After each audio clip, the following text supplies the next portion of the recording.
Merci de nous rejoindre pour ce point de l'actualité sur RTI 1. Bienvenue à vous. La troisième rencontre militaire ivoiro-guinéenne a eu lieu à Sipilou, dans l'ouest de la Côte d'Ivoire. Il a été question pour les généraux des deux armées de régler les litiges en cours dans les localités frontalières de Sirina et de Péaba. Un code de conduite a pu être adopté à la fin des travaux.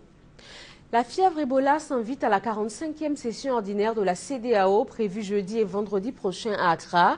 L'épidémie qui frappe actuellement la Sierra Leone, le Libéria et la Guinée est l'une des questions à l'ordre du jour. La semaine dernière déjà, les ministres de la Santé et responsables de 11 pays africains ont appelé les dirigeants des pays de la CEDEAO à débattre de ce foyer de fièvre hémorragique.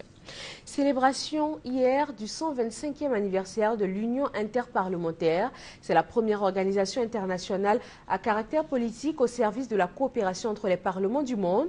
Pour la Côte d'Ivoire, cette date anniversaire a été l'occasion de faire un bilan des activités de la section ivoirienne, notamment au titre de la législature en cours. La succession à la tête du canton Akoué à Yamoussoukro divise les chefs traditionnels. Le ministre d'État, ministre de l'Intérieur et de la Sécurité est allé à leur rencontre. Il a exhorté ces têtes couronnées à respecter la tradition qui autorise Augustin Thiam à hériter du trône. Sylvie Touré. On devient chef du canton Akoué parce qu'on est le fils ou le descendant mâle d'une des sœurs du défunt chef. Ce dernier est choisi dans la famille Boigny, une règle de succession matrilinéaire en vigueur depuis le temps colonial qui aujourd'hui divise le canton Akoué. Les chefs traditionnels du canton, garants de la tradition, sont inquiets devant ce qu'ils qualifient de tentative de coup d'État traditionnel, une préoccupation qu'ils ont tenu à exprimer au ministre d'État, ministre de l'Intérieur et de la Sécurité. Après le décès de Yablé Kouadia, on a décidé que ce soit Augustin Thiam qui soit celui qui l'assure, et donc de manière tacite le chef du canton après les obsèques. S'il a fait la cuin, c'est lui qui est appelé à être le chef du canton. Et il faudrait aussi que je le signe. La cuin, quand on prend ton nom pour le faire, si ce n'est pas le sang, tu meurs, on t'enterre même avant que celui qui est mort pour lequel on fait la cuin. Pour le ministre Ahmed Bakayoko, la règle est claire et connue de tous. Pas question donc de tordre le cou à la tradition. Parlez à vos collègues qui s'amusent à ces jeux-là. Parce qu'ils s'amusent à ces jeux, ça ne va pas prospérer. Dans le point de vue du président, dans le point de vue du ministre de l'Intérieur, et c'est clair et c'est net. Même s'il y a des problèmes ailleurs, mais ce n'est pas ces problèmes-là qui vont jouer sur quelque chose dont vous avez dit qu'il est de fait de naissance. Et puis vous avez parlé de la Chouin. Nous-mêmes qui ne sommes pas à Caen, on connaît la Chouin. C'est comme un passage, mais sacré. S'il n'y a pas de lien sacré là, tu ne passes pas. Non. Tu n'en sors pas vivant.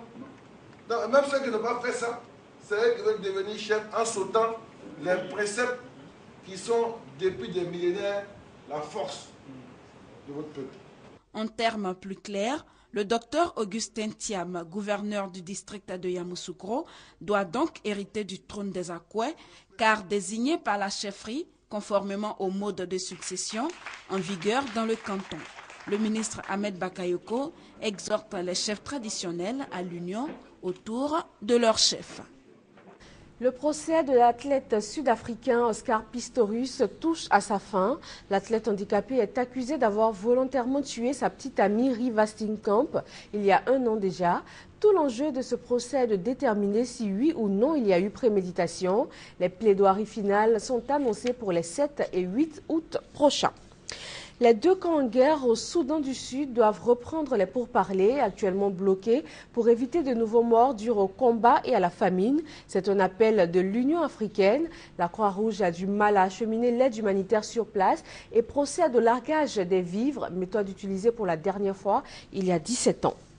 L'armée israélienne a opéré des dizaines de raids dans la bande de Gaza dans la nuit d'hier à aujourd'hui. La veille, le sud de l'État hébreu subissait d'intenses tirs de roquettes en provenance de l'enclave palestinienne dans le cadre d'une opération militaire dénommée Aide Protection. En tout, une 50aine de raids sur la bande de Gaza.